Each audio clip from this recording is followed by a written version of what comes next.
Hello, my dear students. We shall learn a short story today, and the title of the story is The Girl on the Train, written by Ruskin Bond. Ruskin Bond was born in 1934. He is now 87 years old. He is a distinguished Indian writer, best known for his contributions to children's literature. He was born to a British couple in Kasauli, which was then part of the colonial India's Punjab province. He spent his early childhood in Shimla and Jamnagar.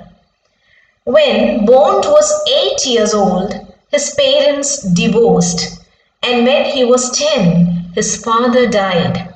Both these events deeply wounded the young boy. Ruskin Bond began writing in school and soon became a prolific writer. Today, he has over 500 short stories besides essays and novels to his credit. His first novel was The Room on the Roof, which was published in the year 1956. Many of Bond's works are set in and around Himalayan hill stations, particularly Dehradun, and capture the beauty of the Himalayan landscape vividly. Bond was honored with the prestigious Padma Shri Award in 1999 and Padma Bhushan in 2014 for his enormous contribution to literature. He was also awarded the Kendra Sahitya Academy Award in 1992.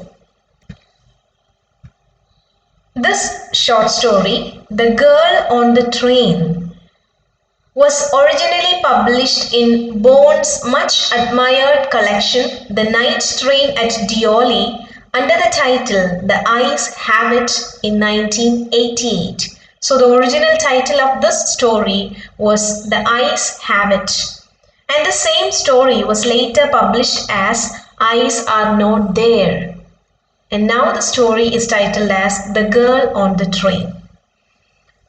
The story is of a brief encounter between a blind man and a girl on a train. And it is a classic example of situational irony where events turn out contrary to readers' expectations yet are perfectly appropriate.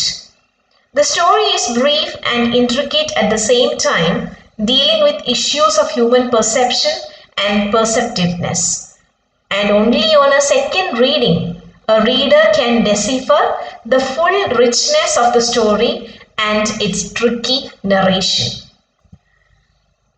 I am pretty sure that you are all familiar with train journeys. Train journeys always give us something to remember.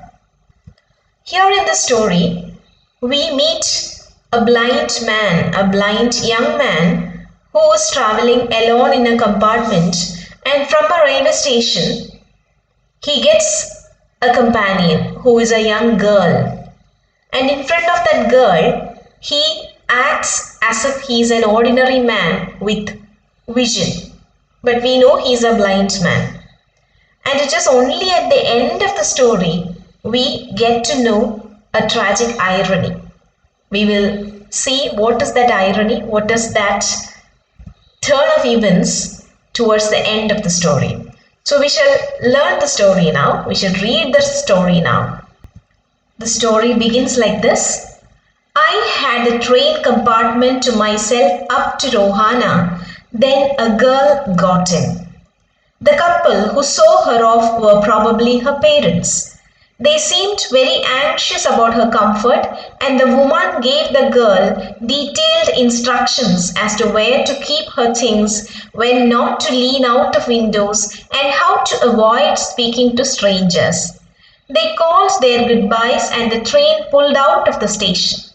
As I was totally blind at the time, my eyes sensitive only to light and darkness, I was unable to tell what the girl looked like.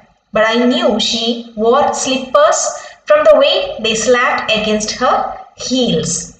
So from the story begins, a blind young man the narrator of our story, is alone in a compartment, and a girl comes to this compartment from a railway station from a place named Rohana, and this blind man listens to the sounds and instructions given to this girl by her parents. They are there to see off this girl, and this mother gives her detailed instructions to where to put her luggage, where to sit, where to how to speak to strangers, or how to avoid speaking to strangers and all. And these parents bid goodbye to this girl, and this girl is in this blind man's compartment along with him in the train now.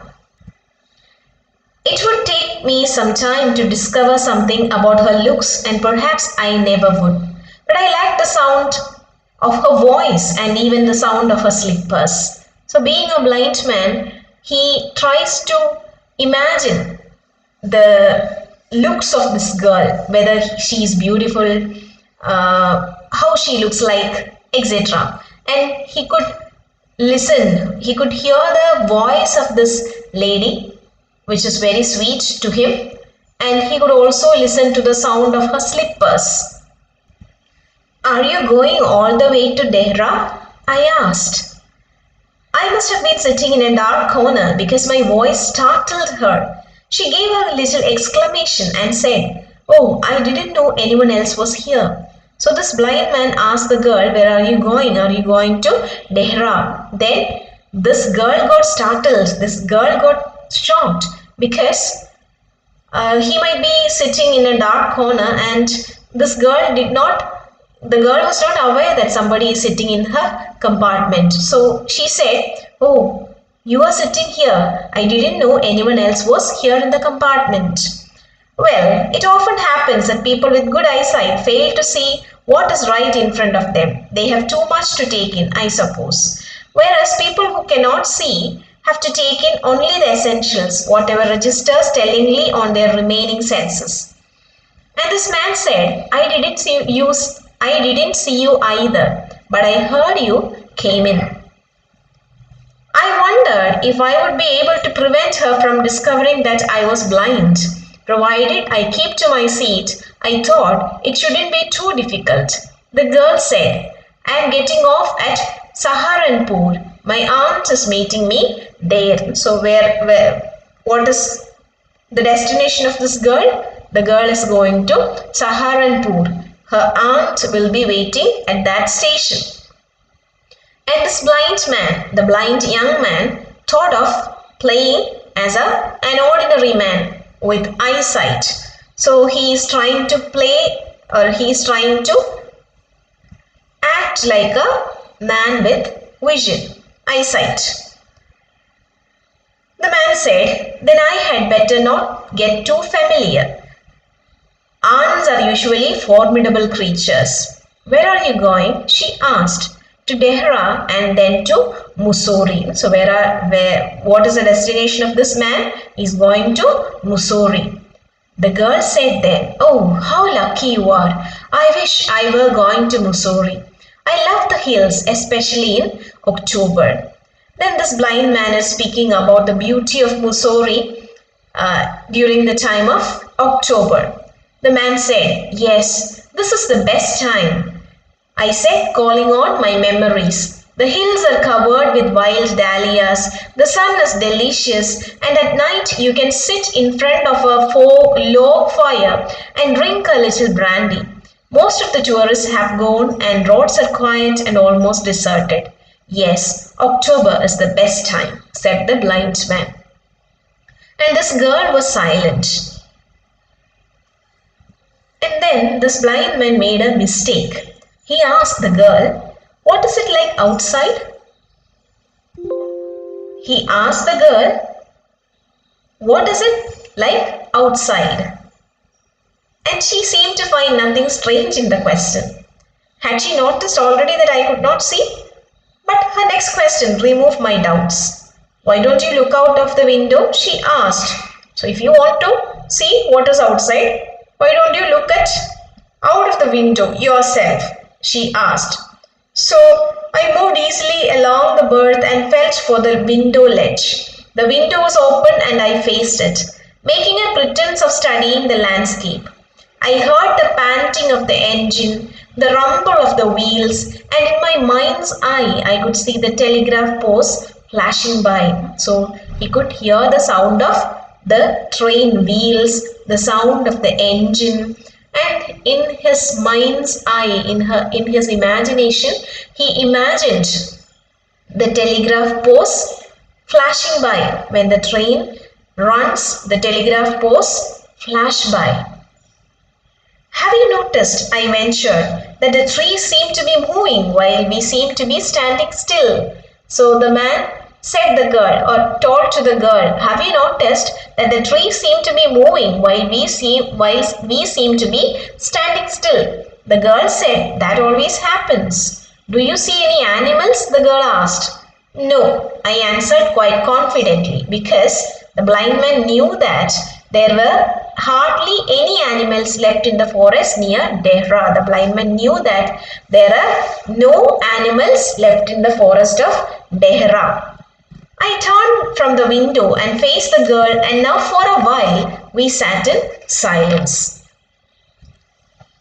Then the blind young man, said to the girl, you have an interesting face. So a very gentle comment is made by the young man to the girl. You have an interesting face. The girl laughed. He could hear a ringing laugh from the girl.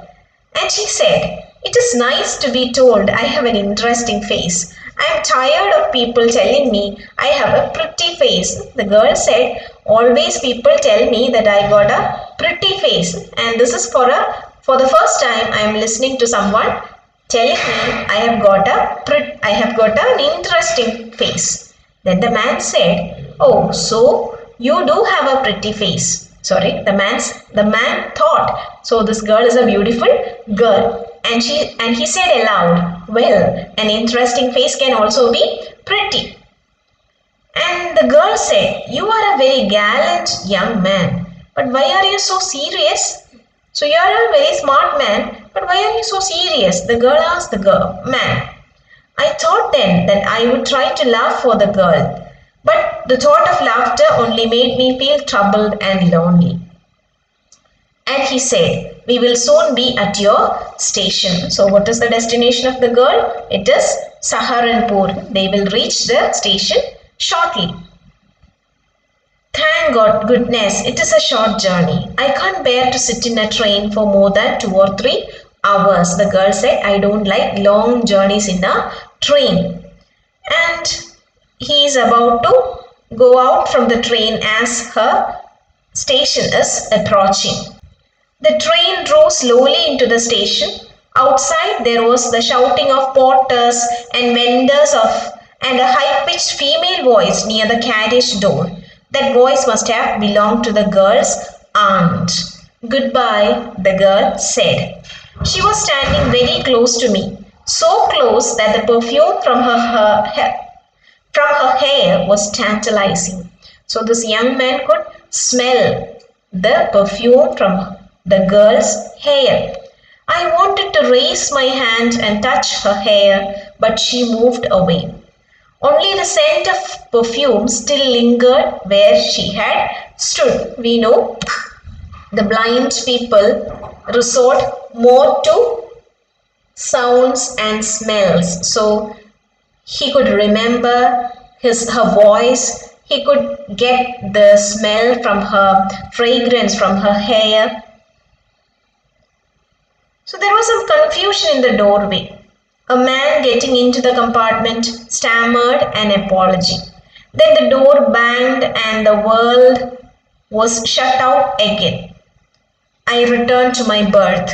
The guard blew the whistle and we moved off. The train started its journey again. Once again, I had a game to play and a new fellow traveler. So a new man, a new passenger had entered into the compartment, and this young blind man is thinking, once again, I had to play a game. What is that game? Acting as a man with vision.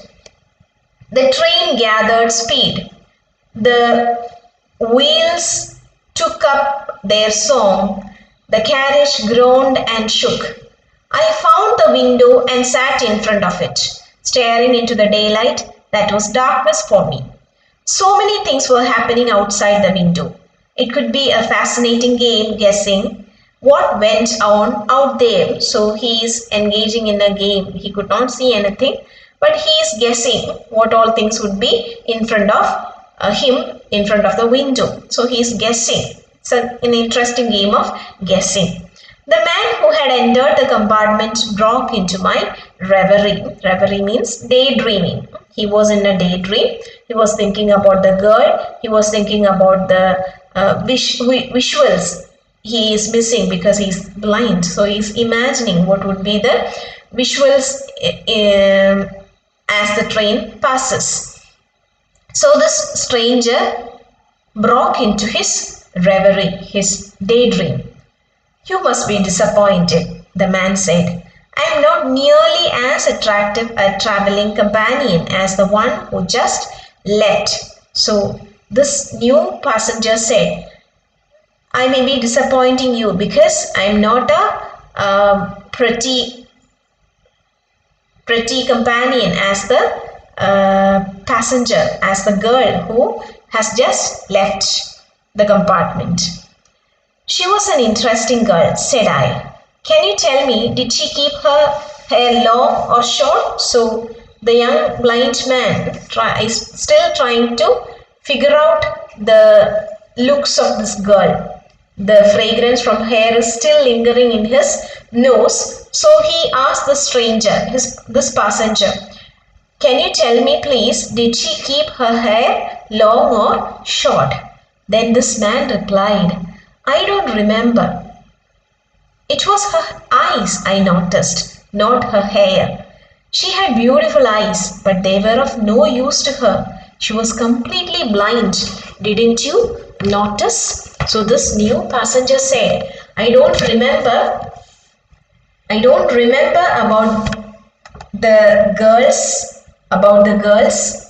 eyes, but I know the girl's hair, but I noticed her eyes. It was beautiful, but they were of no use to her. She was completely blind. So that is the irony which was awaiting us at the end of the story.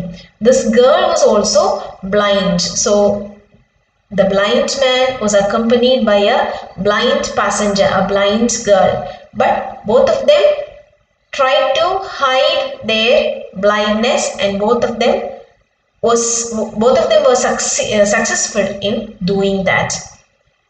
So this is a shocking reality, a shocking revelation to this blind man to know that the beautiful girl who had just left the compartment was also blind. So this is the beauty of Ruskin Bond's story. I hope you have enjoyed the story. Read the story again, and thank you.